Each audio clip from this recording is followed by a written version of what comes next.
often have an idea of what we want to bring into our life, have a vision of who we want to be, have a desire. But the biggest thing that's blocking us from stepping into that truth is the belief.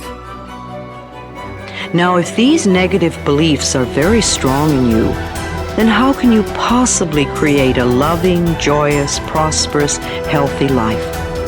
Somehow your subconscious beliefs would always be contradicting you and making sure you do not obtain your goals. I find that resentment, criticism, guilt, and fear cause more problems in our bodies and in our experiences than anything else. These feelings come from blaming others and not taking responsibility for our own lives. You see, if we are all responsible for everything that happens in our lives, then there is really no one to blame. Whatever is happening out there is only a mirror of our own inner thinking. When we have a problem, a difficulty, a struggle that is located inside, and we're looking for the solution outside, someplace outside of ourselves. It would be like going to the doctor and telling him all of your symptoms. And the doctor says, oh boy, you've got a lot of symptoms. And he starts writing out prescriptions. You need a prescription for this symptom, you need a prescription for that symptom. And finally, he gets this 4 or 5, and you go to walk out, and you say, well, I'd like my prescriptions. He said, no, I'll give this one to your mother-in-law, and I'll give this one to your neighbor, and I'll give this one to your daughter, and I'll give this one to your father. I mean, you're the one with the struggles and with the difficulties, expecting somebody else to change or something outside of you to get better in order for you to make your life work is something you have to really take a hard look at. It's in here. We have to feel love for ourselves and love for life in order for us to have love in our life. And so then to instruct people how to teach their body emotionally how that future could feel like before it's made manifest. If they do it properly, their body as the unconscious mind begins to believe it's living in that future reality in the present moment. And they're beginning to signal new genes in new ways that begins to change their body to look like the event has already occurred. Yeah. So we need new ways of thinking, new ways of living, and it comes down to something very simple. The most simple is about love. The bottom line, do we love ourselves enough to live our lives in a way that gives our bodies what they need to do what they know how to do really well? Do we love ourselves enough to live and to think in a way that allows the best version of ourselves and the best versions of our families and communities to come forward? So when you stand in this place of knowing that if this time-space reality has created within you a desire for something, this time-space reality will deliver the goods to you. So when you stand in that knowing and then you couple it with your belief in your righteousness or worthiness to receive it. When you're putting in a wish and a desire, put it in as if you already have it. I am healthy. I am a good relationship person. I have a great job. What's that? I say, it's like I already have it. And yet most people don't have it. So they'll say, I want a great job. I want a great relationship. I want to be healthy. And I go, make a recording of those words. We just said that. I want to be healthy. Today, right now, Tuesday, we're going to make a recording. I say, now come back in 1 year and let's push the button on that recording. And we come back a year later and it says, I want to be healthy. I go, it's a whole year and you still want to be healthy? Still don't have it, right? You didn't say I am healthy. All you're emphasizing, I have a desire to be healthy. I want to be healthy. I have a desire to be healthy. And I go, you can have that desire the rest of your life. You're not going to get healthy. You want to be healthy, you say, I am healthy. But then you look and say, yeah, but in reality, I'm sick. And I go, no. The function of the mind is to take the program and turn it into reality. So if I am sick, but I put a program in, I am healthy, the mind looks, like, well, wait a second, the program is I am healthy, but the body is not healthy, so what's the function of the mind? Create health in the body. It doesn't change the program, it changes the body. And so the idea is this, every time we put a program in, it has to be as if you already have it, in spite of the fact you could be dying of cancer. I go, I am healthy.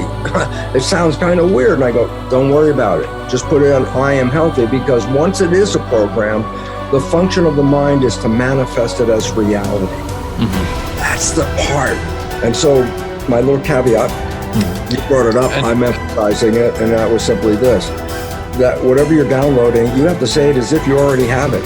Because if you put a future tense on it, I will, I want, I say, if you record that, that means you will always want to have it. I will do this. You won't get there.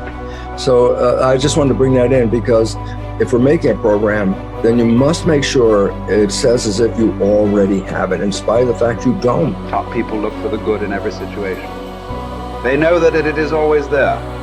No matter how many reversals and setbacks they experience, they expect to get something good out of everything that happens to them. They believe that every setback is part of a great plan that is moving them inexorably toward achieving the great success that is inevitable for them. If your beliefs are positive enough, you will seek the valuable lesson in every setback or difficulty. You will confidently believe that there are many things that you have to learn on the road to achieving and keeping your ultimate success. You therefore look upon every problem as a learning experience. Napoleon Hill wrote, "Within every difficulty or obstacle, there is the seed of an equal or greater advantage or benefit." With this kind of an attitude, you benefit from everything that happens to you, positive or negative, as you move upward and onward toward achieving your major definite purpose. There is a law of reversibility in psychology and metaphysics that says you are more likely to act yourself into feeling a particular way than you are to feel yourself into acting. What this means is that when you start off, you may not feel like the great success that you desire to be. You will not have the self-confidence that comes from a record of successful achievement. You will often doubt your own abilities and fear failure. You will feel that you are not good enough, at least not yet. But if you act as if you were already the person you desire to be, with the qualities and talents that you desire to have, your actions will generate the feelings that go with them. You will actually act yourself into feeling the way you want to feel by the law of reversibility. If you want to be one of the top people in your business, dress like the top people, groom like the top people, organize your work habits the way they do. Pick the most successful people in your field and use them as your role model. If possible, go to them and ask them for advice on how to get ahead more rapidly. And whatever advice they give you, follow it immediately. Take action. When you start to walk, talk, dress, and behave like the top people, you soon begin to feel like the top people. You will treat other people like the top people do. You will work the way the top people work. You will start to get the results that the top people get. In no time at all, you will be one of the top people yourself. It may be trite to say fake it until you make it, but there is a lot of truth to it. Your main job in life is to create the mental equivalent within yourself of what you want to realize and enjoy in your outer world.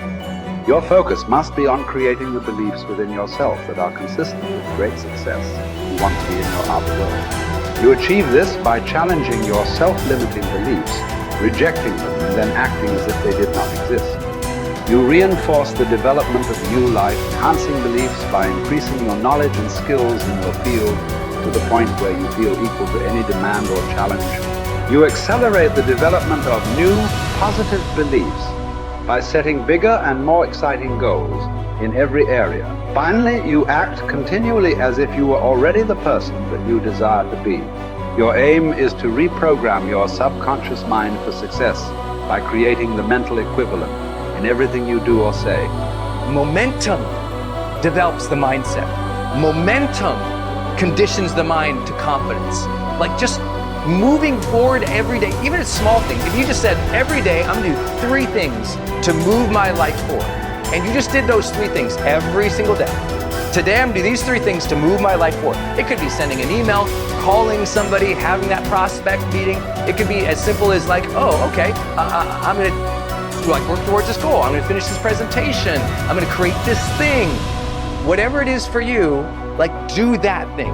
Maybe it's like, oh, today I'm gonna work out today. Great, you worked out. Your mind goes, I said I was gonna work out, I worked out. I developed a little more confidence because you were congruent with your intentions. See, action is what makes us congruent with our intentions, right? That old thing you've heard me say, if you've been studying my work for a long time, intention without initiative is just sorry hopes. It really is. Intention without initiative is just sorry hope. You have to apply yourself again. And I know you already know this. Listen, a lot of people watching this, you're already a confident person. Okay, what's the next level of action that will raise you up to the next level of success? What's the next level of action and bold decision making that will change your life? I know you might already be a confident person, so what's your next level of action? Well, Brendon, I already feel confident going up and talking to a person. Great, now go up and talk to 4 people. Good job. Okay, well, Brendon, I already feel good, trying to put out this message. Great, do it again, be more vulnerable. Oh, Brendon, I already feel good, I started the business and I built to this. Great, double the business, let's see you do it. So when you challenge yourself to take actions that are a little bit outside your pay grade, a little bit outside your comfort zone, and you actually follow through, congruence comes in and you go, I set that intention, it was hard, I took the challenge, and I made it happen. That's it. That's really, truly it.